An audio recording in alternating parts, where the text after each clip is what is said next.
Minha trajetória na Umbanda, eu nasci dentro da Umbanda. Minha finada mãe era um bandista, meu finado pai, e eles frequentavam a Umbanda e me levou para a Umbanda. Então, eu cresci dentro da Umbanda, assim, na Umbanda. E fui ali, participei de muita coisa. E quando minha madrinha morreu, minha finada madrinha morreu, na época, eu tinha 17 anos. E aí, fechou o terreiro e saí procurando um lugar para me dar continuação no meu mundo espiritual.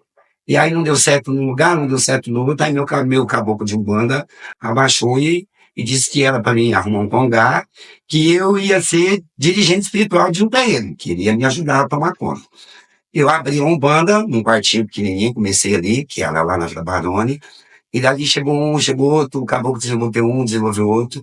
E na trajetória da minha vida espiritual, eu já tinha meus 21 anos, já ia fazer meus 21 anos, eu tive alguns problemas e precisei me iniciar no candomblé. Foi quando eu procurei um zelador, que ele é de Rio Preto, e aí eu comecei a história do candomblé, a minha iniciação. Que eu fui iniciado pelo Molu, que é o dono da minha cabeça hoje, e me iniciei, cumpri meus resguardos, aí no candomblé, dei obrigação de um ano, dei minhas obrigações todas. Foi quando o dono da minha cabeça, o Malu, disse que eu tinha que montar minha casa de candomblé, independente da Umbanda. Eu não queria, mas era a minha missão. Foi quando eu tomei meus 7 anos, e aí me tornei babalorixá.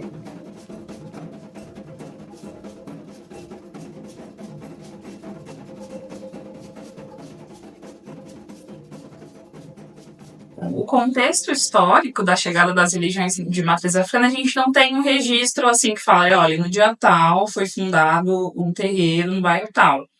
Mas é legal a gente pensar que lá em 1874, 1854, já existiam alguns relatos, por exemplo, no livro do Rui Menezes, né, no Aspiral e no Barretos de Outrora, que existia, assim, a Cássia, que era uma senhora que parecia que tinha pacto com coisa ruim.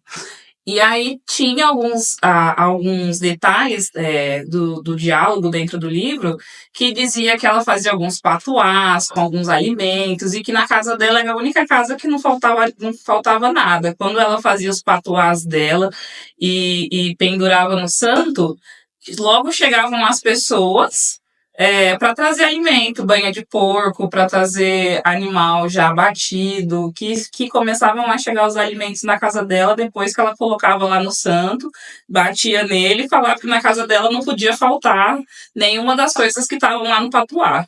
São os primeiros registros, né? E aí depois a gente tem, por exemplo, algumas concessões parecidas com o que houve com a Tia Ciata, por exemplo, com a Dona Bilica, né, em Barretos.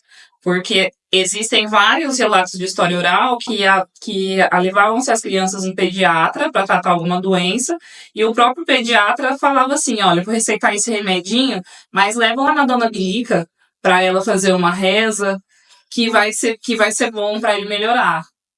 Então, a gente tem essas concessões, apesar de estarmos numa cidade conservadora, que é fundada pela religião católica, né, pelo católico apostólico romano, que o padroeiro da cidade é o Divino Espírito Santo, a gente ainda tem essas concessões. A Dona Bilica era um símbolo disso, né? Todas as classes sociais levavam seus filhos lá para Dona Bilica, lá na Rua 30, para que ela benzesse essas crianças, ou até os adultos também. Oi, na Bahia ninguém pode com baiano. Oi, quebra coco, rebenta essa bugalha, quero ver quem pode mais. Aparecida da Glória Vieira. E eu estou com 80 anos, quando foi um dia eu desenvolvi, que acabou com a Jurema.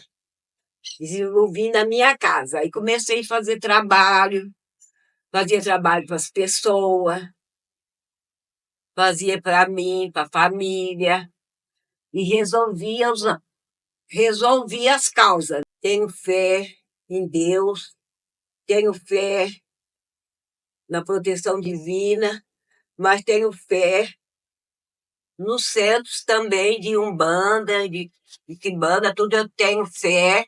Tenho fé nos baianos, tenho fé em tudo. Zé Pilintra, Baiano Zé do Coco, Cabocla Jurema, Pomba Gira Rainha, tenho fé em tudo. Chefe dos índios chamou os índios na aldeia. É na aldeia, caboclo é na aldeia.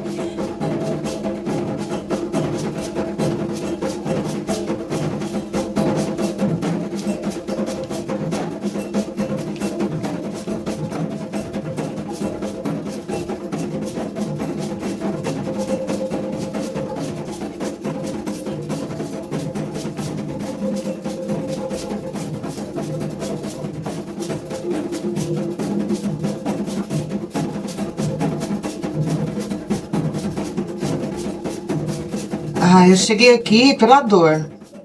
Eu estava numa situação meio difícil. Ser mãe solteira 37 anos atrás não é fácil. E eu estava sem casa, estava sem emprego, estava sem minhas filhas, estava sem tudo.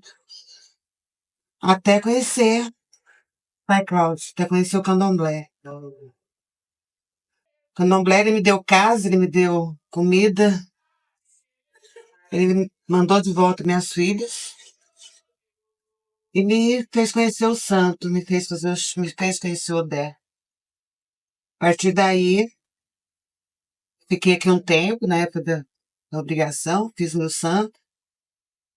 Quando eu saí depois, aí fui correr atrás, né? Porque o santo ajuda. Só que a gente também tem que correr atrás. Aí eu voltei a estudar, me formei técnica de enfermagem, casei, consegui minha casa. Hoje eu tô aposentada. Hoje eu vivo mais pro santo que pra mim mesmo. Tenho cargo de abacê na casa, cozinho de santo. Esse é um resumo da minha vida, só que o candomblé pra mim foi tudo. O candomblé me salvou. O que a senhora acha que teria acontecido se não fosse a religião na vida da senhora? Acho que não estaria aqui não. Chega a estar muito depressiva, pensando um monte de besteira. E o candomblé me acolheu, né? Ele me botou pra cima, ele me fez ver que eu era gente, ele me fez ver que eu podia crescer, que eu podia conseguir tudo. E eu consegui. Aqui o meu cargo, eu sou de abacê da casa. Minha função é cozinhar pro santo, fazer os rebolos, tudo que é referente à cozinha.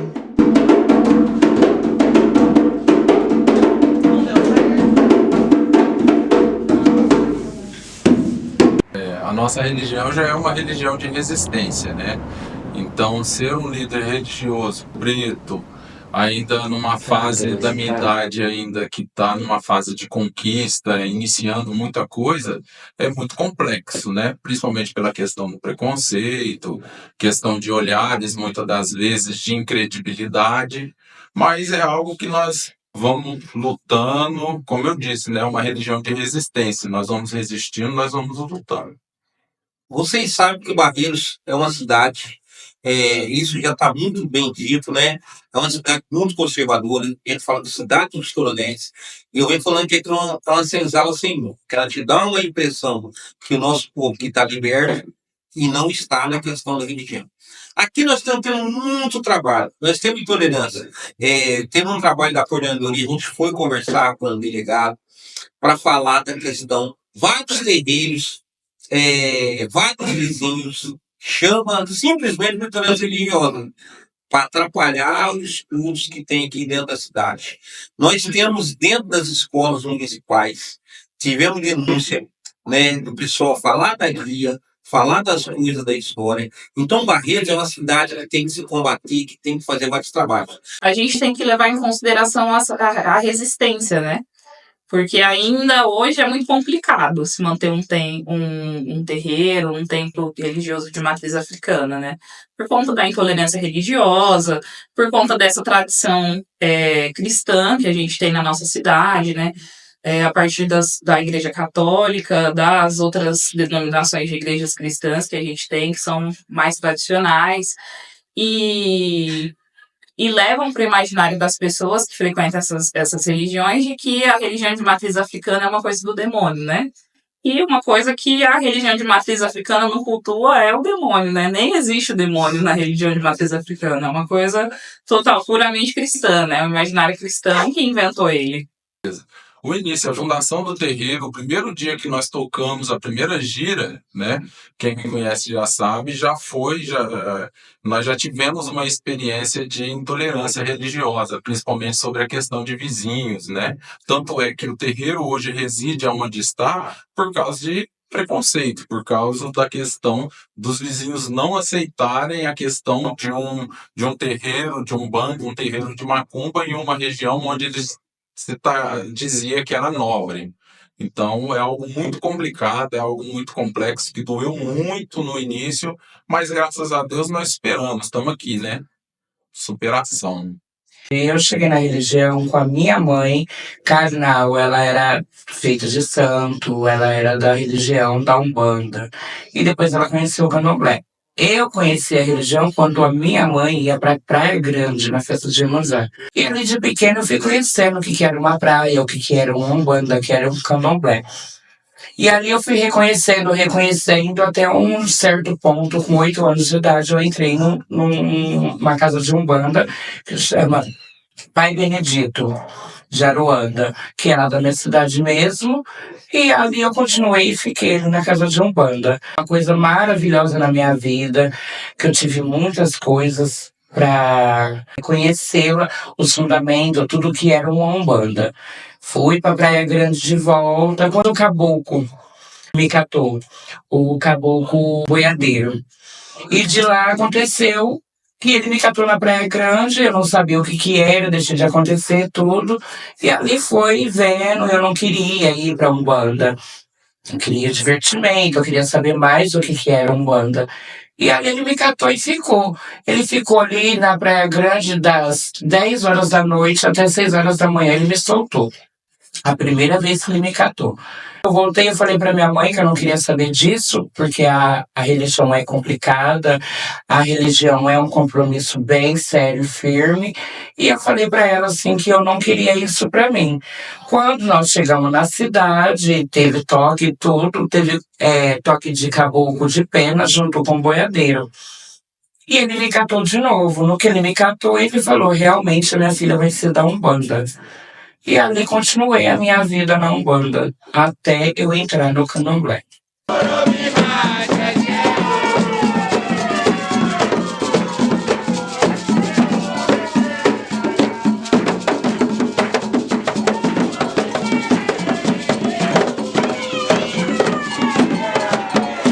A religião, ela não fecha a porta para ninguém, ela não tem sexo, não tem cor, não tem preconceito. A religião não tem preconceito. O Candomblé não tem preconceito, a Umbanda não tem preconceito. Ela abraça a todas as pessoas que vêm. Com problema menor, com problema maior, com qualquer problema. Ela abraça a todos. Olha, na época, eu me transformei, eu tinha 12 anos de idade, para ser uma trans. Bem complicado. Bem complicado mesmo, porque uma vida de uma trans não é fácil. E saber chegar, você tem que saber ter educação, saber chegar nos lugares. Então, na vida do candomblé e na Umbanda, eu fui bem recebida. Porque eu fui a primeira trans da cidade, fui indo, fui relevando para saber se era isso que eu quero. Porque quando eu entrei na Umbanda, a minha mãe falava: Umbanda não tem discriminação com a religião entre homossexual, trans, bi, lésbica. Então, eu continuei a ficar na religião por causa disso. Porque a Umbanda e o Candomblé, ele acolhe. Ele dá amor, carinho, atenção, fieldade, respeito e muita atenção para uma trans quando tá precisando demais de um conselho, de um apoio. Então, para mim foi muito bom, porque eu me acolhi na casa da minha mãe, a minha família muito não aceitava, mas o candomblé, a Umbanda me aceitava. E eu preferia ficar na Umbanda e depois ir pro candomblé, quando eu fiz o meu santo, tudo. E a Umbanda, ela me acolheu muito de braços abertos. Eu não tenho o que falar da Umbanda, não tenho o que falar do candomblé. Só que teve muitas regras na vida de uma trans que não poderia usar saia, não poderia colocar um camisu, não poderia colocar um ojá na cabeça com aba, quando você não tiver os seus tempos de santo, tudo. Mas chegou num ponto que eu fiz meu santo, dei minha obrigação, tudo. O axé do meu pai, ele aceitou. Como eu sou uma trans, me sinto como uma mulher, né? E usar baiana. Tem axé que não aceita trans colocar baiana. Mas é para cada casa, sua casa, né?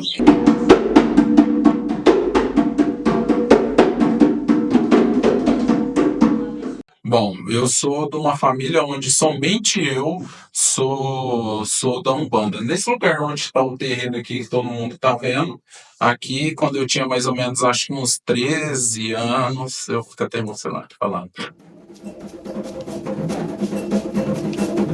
Minha família não queria, ela chegou aqui, rasgou toda minha roupa, jogou minhas guias pro chão, arrebentou e hoje em dia é um terreiro.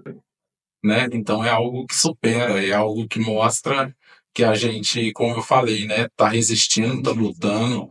Para minha família, eu mostrei que eu ser da religião não é algo ruim. Hoje em dia, minha família me apoiar, gostar da religião, quando fala sobre que vai ter alguma coisa, algum trabalho deles tá do meu lado, já é uma coisa que mostra que a religião, ela tá do meu lado, ela sempre me apoiou e é aquela coisa, né, que eu sempre falo, a religião é um pequeno cofre, a gente vai colocando pouquinho, pouquinho, às vezes demora, questão de paciência, um dia vai quebrar, um dia a gente vai ter esse benefício.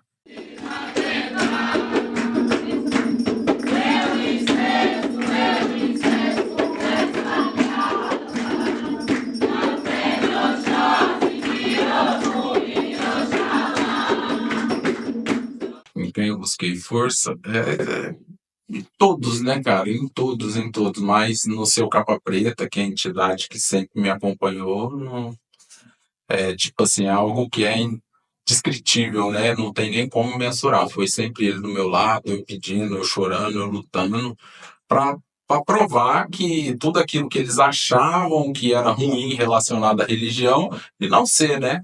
Por eu ter estudado, por eu ser, tipo assim, ser o filho do meio, ser o primeiro a ter formado, feito faculdade, já tá indo para a terceira faculdade, sendo preto, sendo da macumba, sendo tudo. E mesmo eles tendo aquela visão de negatividade, que fosse ruim, que não fosse boa a religião, eu consegui e mostrei que sim, que mesmo eu tanto dentro da religião, não tinha nada a ver a questão do meu caráter e tudo aquilo que eles colocavam sobre mim.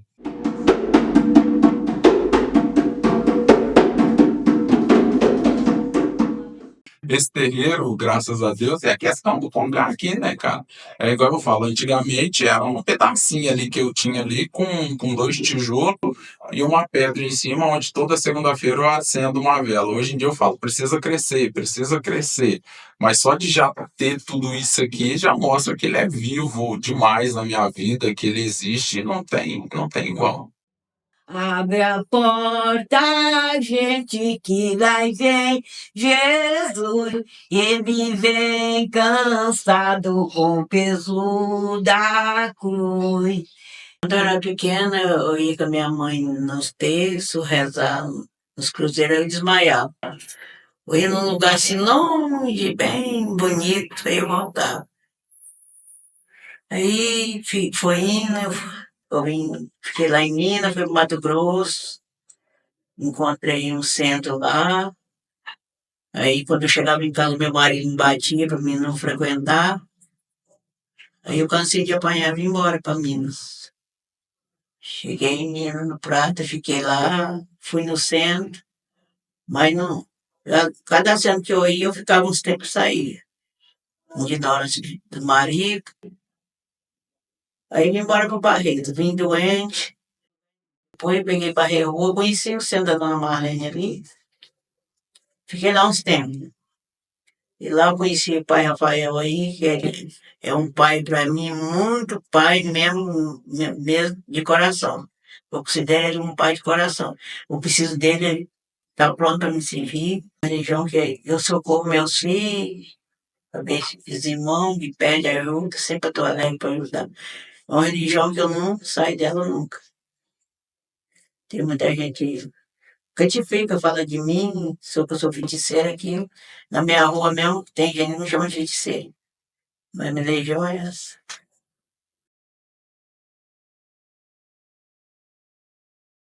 Aqui não tinha nada. Era uma casa velha.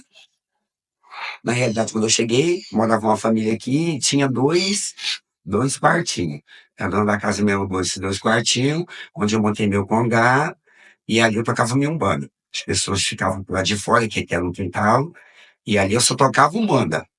A partir dali, o pessoal que morava na casa foi embora, e eu peguei a casa inteira. Foi quando eu comecei a montar o axé, a casa de Candomblé.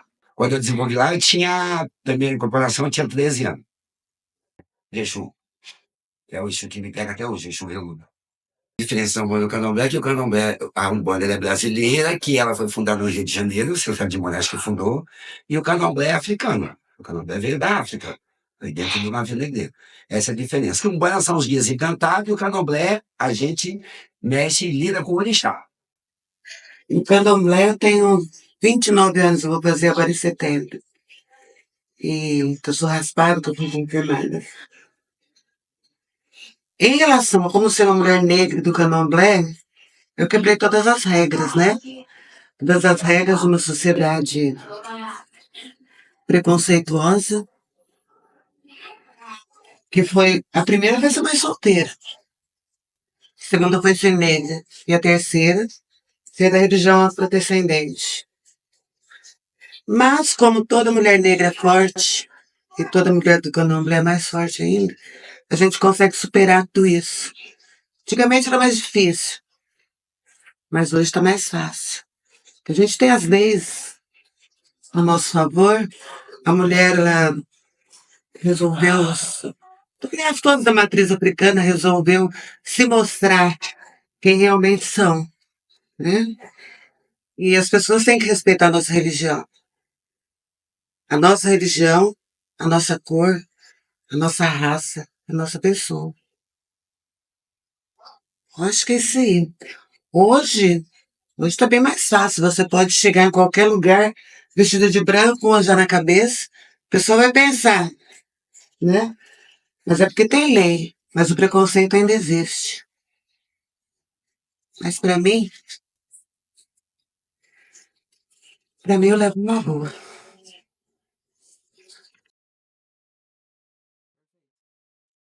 Eu cheguei na Umbanda no ano de 2008, há 16 anos atrás, a convite de um amigo.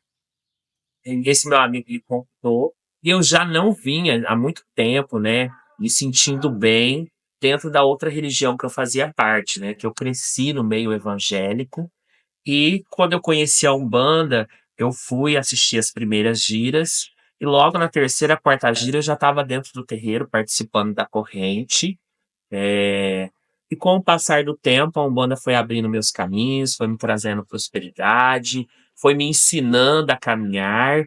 E no ano de 2020, há mais ou menos 4 anos atrás, eu também adentrei Candomblé, iniciei o Orixá Ogum e tô até hoje, né, na Umbanda e Candomblé. Assim, meu primeiro contato com a religião de matriz africana, eu ainda era pequena, eu era criança, era muito pequena, devia ter uns 8 anos de idade. Foi ali no bairro Exposição, num terreiro pequeno que tinha no fundo de uma casa, da casa de uma senhora. Eu ia lá com meus padrinhos, né, que eles trabalhavam lá naquela casa, e eu ia lá com eles e eu achava aquilo maravilhoso, né, aquelas pessoas com aquelas roupas coloridas, os cânticos. E aí depois eles se afastaram dessa casa e eu fiquei muito tempo sem frequentar um terreiro, uma casa de matriz africana. E depois que eu me conectei com a história mesmo, quando eu fui estudar um pouco mais sobre a história do povo negro, que eu comecei a me interessar de novo, a ir buscar esses espaços, porque também me fazia falta esses espaços. Porque muita coisa na minha vida passou a ter significado a partir de frequentar um terreiro, de procurar espiritualidade. Quando eu tinha 22 anos, há 10 anos atrás, eu tive um problema muito sério de saúde, muito sério mesmo. E onde eu precisei retornar para casa da minha mãe, né, que eu já tinha saído há muitos anos, e ficar ali com a assistência da minha família. Minha família sempre, como eu já disse, né, era predominantemente evangélica, e ali eles tentaram resolver o meu problema de saúde, que médico não resolvia, ninguém resolvia, por meio de pastores, padres, e assim foi que não resolveu, nada resolvia. Até que uma amiga da minha mãe, né, sugeriu para ela que ela me levasse no terreiro de Umbanda, como eu já era de Umbanda, sempre fui de Umbanda. E quando ela chegou nesse terreiro comigo, né, desenganada, ela teve ali a bênção do preto velho, pai Joaquim da casa, dono da casa, que ele pediu para ela me levar 3 vezes, durante 3 giras, 3 sessões, para que ele pudesse cuidar de mim. E ela me levou, né? Mesmo não sendo a mesma fé que a dela, ela foi, se dobrou, me levou, teve fé naquilo que ela nem acreditava. E por incrível que pareça, quando terminou aquele trabalho do Preto Velho, quando passou aqueles 3 dias, foi como se eu tivesse acordado de um pesadelo. Depois daquilo, eu segui minha vida, até hoje eu estou bem, né? Já concluí já 2 faculdades, várias pós-graduações, e a Umbanda só me trouxe caminhos abertos e felicidade até hoje. E por causa dessa graça alcançada, quando eu abri o meu terreiro, eu iniciei a tradição de todos os anos realizar a festa dos Pretos Velhos, onde nós convidamos toda a comunidade e demais terreiros para poder juntos celebrar nossos Pretos Velhos. Nessa festa nós servimos uma feijoada comunitária, onde todos podem participar. Eu agradeço vocês, obrigado pela confiança, por eu ser uma mulher trans, e eu vou tirar uma cantiga de Inhaçã que me emociona muito, que desde a minha época de início de iniciado de santo, essa cantiga marcou muito a minha vida, né? Pra Inhaçã. Inhaçã é mulher forte, preciosa e sagrada, dona da minha vida. Inhaçã obstinada, Inhaçã meu orixá, ela é dona da minha vida, como é linda minha olhar. Me proteja, mãe querida, Eloia, meus florum. Eloia, mãe querida, Inhaçã é mulher forte, preciosa e sagrada, dona da minha vida. Me proteja, mãe querida, Inhaçã é meu orixá. Ela é dona da minha vida, como é linda minha olhar. Me proteja, mãe querida. Essa música me emociona.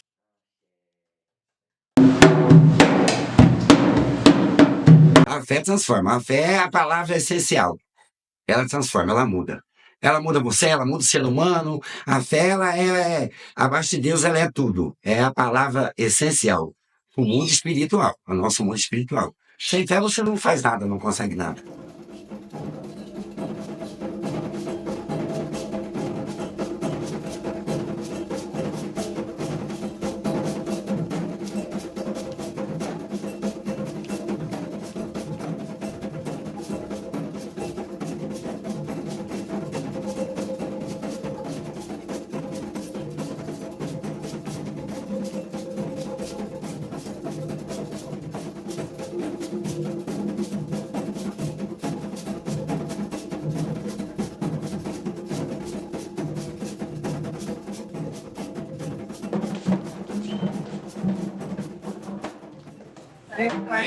Pai, nós falamos aqui de saúde.